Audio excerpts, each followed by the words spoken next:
Hay momentos en la historia en que el arte no evoluciona, no, directamente se revela. Y hoy vamos a analizar una de las mayores rebeliones musicales de todos los tiempos, el nacimiento del barroco. Para entender la que se lió, primero hay que ver de dónde veníamos y hacia dónde íbamos. Y esta imagen lo resume a la perfección. A un lado, la calma y el orden del Renacimiento, todo ese equilibrio, perfección formal, la idea del ser. Y al otro lado, la explosión barroca, puro drama, la emoción a flor de piel, la necesidad de sentir. El cambio de paradigma es brutal. Y ojo, que esto es lo más importante de todo. No fue un cambio gradual, una evolución suave. Fue una ruptura deliberada. Un grupo de gente muy lista, músicos, poetas, pensadores, se paró a mirar el panorama y dijo: basta ya. La música ha perdido el norte. Se ha vuelto tan compleja y perfecta que ya no conmueve a nadie. Así que decidieron, de forma totalmente consciente, romper las reglas para recuperar ese poder. Venga, pues vamos a meternos de lleno en esta rebelión. Para empezar, ¿cuál era el problema exactamente? ¿Qué es lo que hizo que todo saltara por los aires a finales del siglo XVI? La pregunta es buena, ¿eh? ¿Qué puede tener de malo algo que es perfecto? La música del Renacimiento tardío era una maravilla de la ingeniería sonora. Esas texturas polifónicas, con un montón de voces cantando melodías distintas a la vez, eran de una belleza matemática increíble. Pero para los innovadores de la época, esa misma perfección se había convertido en una jaula de oro. El meollo de la cuestión tenía un nombre y suena así de dramático: laceramiento de la poesía, que significa literalmente el desgarramiento de la poesía. La idea es muy sencilla. Cuando tienes a 5 personas cantando a la vez fragmentos distintos de un poema, aunque suene celestial, el texto queda hecho trizas. El significado se ahoga en un mar de notas preciosas. A ver, vamos a poner un ejemplo práctico para que se entienda bien. Imaginemos la escena. La soprano empieza a cantar Me muero de amor, con una melodía que te caes de espaldas. Pero es que, a la vez, el bajo está por ahí abajo repitiendo de amor, y el tenor insiste con muero, muero. El resultado es una textura musical riquísima, sí. El problema, que no te has enterado de nada. La frase se ha desintegrado. Adiós poema, adiós emoción. Vale, tenemos el problema. Ahora vamos con la solución, y para eso nos vamos de viaje a Florencia, a ver cómo un grupo de intelectuales decidió arreglar este desaguisado mirando no hacia adelante, sino muy, muy atrás en el tiempo.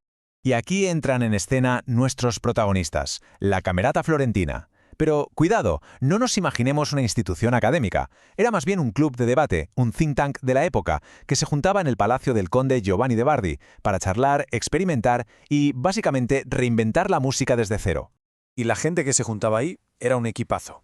Estaba el conde Bardi, que ponía la casa, Vincenzo Galilei, y sí, para quien se lo pregunte, era el padre del famosísimo astrónomo, que era el teórico cañero, el que no se cortaba un pelo, Caccini y Peri, los compositores que ponían en práctica todas estas locuras, y Girolamo May, el académico que les traía los textos antiguos y les daba el combustible intelectual. Su gran obsesión, su santo grial, era la tragedia de la antigua Grecia. Estaban convencidos de que los griegos tenían un arma secreta para conmover al público hasta la médula, y llegaron a la conclusión de que esa arma era la simplicidad, una sola voz, un solo cantante, declamando un texto con una fuerza brutal. Y aquí está la clave. No querían copiar la música griega, sino recuperar su efecto, su capacidad de hacer que el público se rompiera por dentro. Y de todo este caldo de cultivo salió su gran invención, la herramienta para cambiarlo todo, el recitar cantando. El concepto es radical. Básicamente, a la porra la polifonía. A partir de ahora, una sola voz que canta casi como si hablara, siguiendo el pulso y las inflexiones del texto. Y por debajo, un acompañamiento mínimo, unos acordes sencillos para dar color. La palabra por fin volvía a ser la reina indiscutible. Claro, una idea tan bestia como esta no se iba a quedar en un salón de Florencia. Esto tenía que explotar. Y explotó. Lo que era un debate de intelectuales se convirtió en una guerra abierta, una auténtica pelea musical que iba a marcar el futuro. Y todo esto llega a su punto álgido justo en el cambio de siglo, alrededor del año 1600. Este es el momento exacto, la zona cero de la explosión barroca, cuando la tensión acumulada entre los viejos y los nuevos estalla. Y la pelea, como todas las buenas peleas, tuvo dos contrincantes claros. En una esquina, el campeón de la tradición, Giovanni Artusi, un teórico respetadísimo que defendía las reglas de toda la vida, y en la otra, el aspirante revolucionario, el gran Claudio Monteverdi, un compositor genial que estaba llevando todos estos experimentos a un nivel de expresividad nunca visto. Esta tabla lo deja clarísimo. Es el choque de dos universos. Por un lado, la prima práctica, el estilo antiguo de Artusi. Aquí la música es la jefa. La prioridad es la belleza y la perfección armónica. Y la disonancia, esas notas que rascan, se usan con cuentagotas. Y luego llega Monteverdi, con su segunda práctica, y le da la vuelta a la tortilla. Ahora la jefa es la palabra. La prioridad es la verdad emocional. Y si el texto habla de dolor, la música tiene que sonar dolorosa, usando las disonancias que hagan falta, aunque Artusi le diera un síncope. Y esta es la frase que lo cambió todo. El manifiesto de Monteverdi. L'orazione sia padrona dell'armonia e non serva. La palabra debe ser la dueña de la armonía, no su sirvienta. Esto es mucho más que una frase. Es la declaración de independencia de toda una nueva forma de entender la música. Y Monteverdi ganó, la segunda práctica se impuso, la rebelión había triunfado. Entonces, ¿qué pasó después? ¿Cuál fue el legado real y tangible de toda esta movida? Pues todo este cambio de mentalidad se materializó en 3 inventos técnicos que son, literalmente, los pilares sobre los que se construye todo el barroco. Primero, la monodía acompañada, es decir, un solista protagonista. Segundo, el bajo continuo, ese acompañamiento armónico que funciona como el motor de la música. Y tercero, la ópera, el sueño de la camerata hecho realidad. Y el alcance de estas 3 cosas es inmenso.